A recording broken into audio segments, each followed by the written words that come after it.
অধ্যাপকরা professor স্যাররা আছেন, আমাদের আইনজীবীরা আছেন, আসুন আপনারা রাস্তা বলুন কোন রাস্তায় গেলে ঐক্যবদ্ধ লড়াই করতে হবে। আমি নওশাদ সিদ্দিকী আমি বলছি আপনাদের লিডারশিপ আমি লড়াই করতে বলছি। সময় এসেছে, কাগে কাল নিয়ে চলে গেছে আর নয়, নিজের কানটার দিকে দেখুন। আজকে আপনার বাড়ির ছেলে আইনজীবী আছে, আপনার বাড়ির ছেলে আইনসভা সদস্য আছে, আপনার বাড়ির ছেলে প্রফেসর আছে, আপনার বাড়ির ছেলে ডাক্তার। আর বাইরে যাওয়ার দরকার নাই। আইনি লড়াই আমার আইনজীবী করবে, মাথাবাজার লড়াই ইমতিয়াজ ভাইরা করবে, আইনসভা লড়াই নওশাদ সিদ্দিকী করবে, ইউনিভার্সিটির লড়াই প্রফেসররা করবে।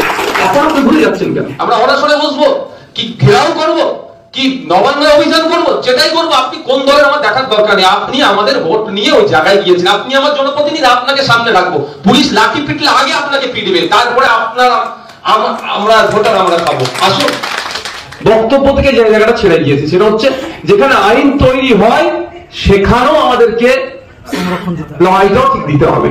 তা বঞ্চনা নিরসনের পর আমি মনে করি তিনটে আইনসভার মধ্যে এটাকে উত্থাপন করা, আইনি লড়াই করা, আর অবশ্যই আইনি লড়াইকে তখনই শক্তিশালী হবে, তখনই আইনি লড়াইয়ে আমরা ফল পাবো যখনই আমরা রাস্তার লড়াইটাকে শক্তিশালী করব। তো আমি বলি একটা কথা, সাথে সাথে আমি এখানে যারা বক্তারা বক্তব্য দিয়েছেন কারো ভাষায় ঐক্যবদ্ধ, কারো ভাষায় জোটবদ্ধ।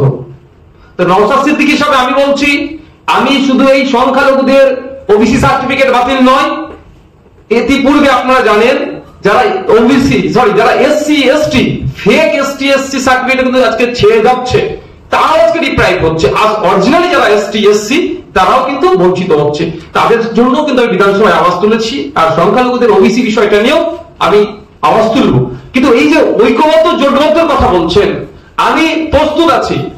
আমি ব্যক্তিগত ওখানে যদি বলি, আমি বিধায়ক স্যার আমি পরিচয় ছেড়েছে বলছি, আপনারা ঐক্যবদ্ধ হন, আপনারা এগিয়ে আসুন, সবাই আমিও বলছি ঐক্যবদ্ধ হন। কিন্তু কিভাবে ঐক্যবদ্ধ হবো? আমি আজকে থেকে এখানে উপস্থিত ছিলেন কামরুজ্জামান ভাই, আমি শুধুমাত্র সংখ্যালঘু যুব ফেডারেশনের রুলসার ওনাকে আমি জানি না, ওনার আমি পরিচয় মনে করি একটা লড়াকু নেতা পশ্চিমবাংলার। এখানে আমাদের ইমতিয়াজ ভাই আছেন, যথেষ্ট লড়াকু নেতা, অধ্যাপকরা প্রফেসর স্যাররা আছেন, আমাদের আইনজীবীরা আছেন। আসুন আপনারা রাস্তা বলুন কোন রাস্তায় গেলে ঐক্যবদ্ধ লড়াই করতে হবে। আমি নওশাদ সিদ্দিকী আমি বলছি আপনাদের লিডারশিপ আমি লড়াই করতে বলতে চাচ্ছি। আমি লিডার হবো এটা আমার ইচ্ছা না।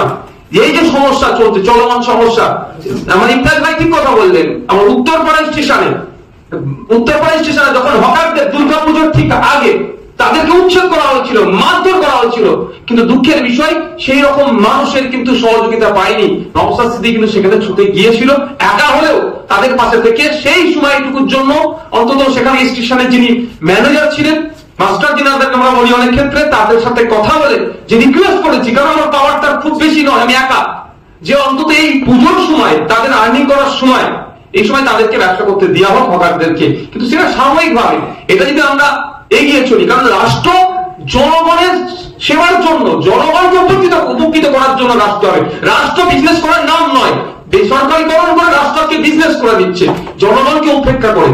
কিন্তু এই যে কথাটা স্টাবলিশ কোথায় হবে, একটা আইনি লড়াই হবে, কিন্তু মাঠে ময়দানে আমাদেরকে থাকতে হবে। আমি বলবো একটা কথা, যে কথাটা কে বললে আমার মনে আসছে না, যে সার্টিফিকেটটা শুধু দিয়েছিল ভোটের কারণে। হ্যাঁ আমি বলছি সার্টিফিকেটটা শুধু প্রদান করেছিল ভোটটা নেওয়ার জন্য, কারণ 2023-24 অর্থবর্ষের পশ্চিমবাংলার বাজেটটা দেখবেন সংখ্যালঘুদের জন্য বরাদ্দ করা হয়েছিল 5,000 কোটি টাকা সামথিং।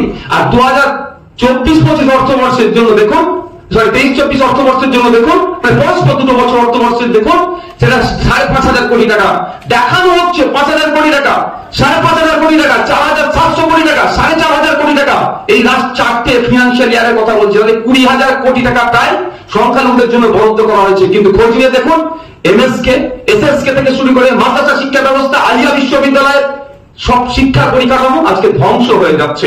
কিন্তু দেখানো কি হচ্ছে, যে এত বরাদ্দ করেছে। ঠিক একই ভাবে ওবিসি সার্টিফিকেটটা জেনে বুঝে ইচ্ছাকৃতভাবে ভুল করা হয়েছে, কারণ এটা নিয়েও একটা সংখ্যার মানুষকে রাজনীতি করতে যেমন দেওয়া হবে, ঠিক এটাও দেখিয়ে সুপ্রিম কোর্টে গিয়ে একটা এসএলপি করে তথ্যের অসত্য কিছু তথ্য সেখানে তথ্য কম দিয়ে বলবে তোমাদের হয়ে আমি লড়াই করছি, আবার আমার পাশে থাকো, আমি তোমাদের হয়ে লড়াই করবো, এটা বলার জন্য। তাই আমি অনুরোধ করবো, সময় এসেছে, কাগে কাল নিয়ে চলে গেছে আর নয়, নিজের কানটার দিকে দেখুন। আজকে আপনার বাড়ির ছেলে আইনজীবী আছে, আপনার বাড়ির ছেলে আইনসভার সদস্য আছে, আপনার বাড়ির ছেলে প্রফেসর আছে, আপনার বাড়ির ছেলে ডাক্তার, আর বাইরে যাওয়ার দরকার নাই, আইনি লড়াই আমার আইনজীবী করবে, মাঠে মাঠে লড়াই ইমতিয়াজ ভাইরা করবে, আইনসভার লড়াই নওশাদ সিদ্দিকী করবে, ইউনিভার্সিটির লড়াই প্রফেসররা করবে। এখনো আপনি ভুলে যাচ্ছেন কেন? এখনো তার দিকে তাকাবেন। অন্তত এটা থেকে শুরু হোক, আমাদের এটা শুরু হবে। আমরা সাথে আমরা ইনক্লুড করবো ওবিসি সার্টিফিকেটের সাথে সাথে ফেক এসটিএসসি সার্টিফিকেট যারা বানিয়ে এসটিএসসি কোটায় যারা চাকরি নিচ্ছে তাদের বিরুদ্ধে আমাদের লড়াই থাকবে, ইনক্লুড করব। আমাদের দীনেশ বিশ্বাস সাহেব বলে গিয়েছে, আমি বিধানসভায় প্রশ্ন করেছিলাম মাননীয় মন্ত্রীকে যে আজ পর্যন্ত কটা ফেক এসটিএসসি সার্টিফিকেট আপনি ধরেছেন, তাদের বিরুদ্ধে আইনত কি ব্যবস্থা নিয়েছেন? সুপ্রিমকোর্টে দাঁড়িয়ে টোটাল একবার মুখ ঘুরিয়ে চারিদিকে দেখলেন, বলছে ব্যবস্থা নেওয়া হচ্ছে। আমি সংখ্যাটা বলুন না, বলছে ওটা পরে জানিয়ে দেবো, কিন্তু আমার এখনো সৌভাগ্য হয়নি সংখ্যাটা কত ছিল।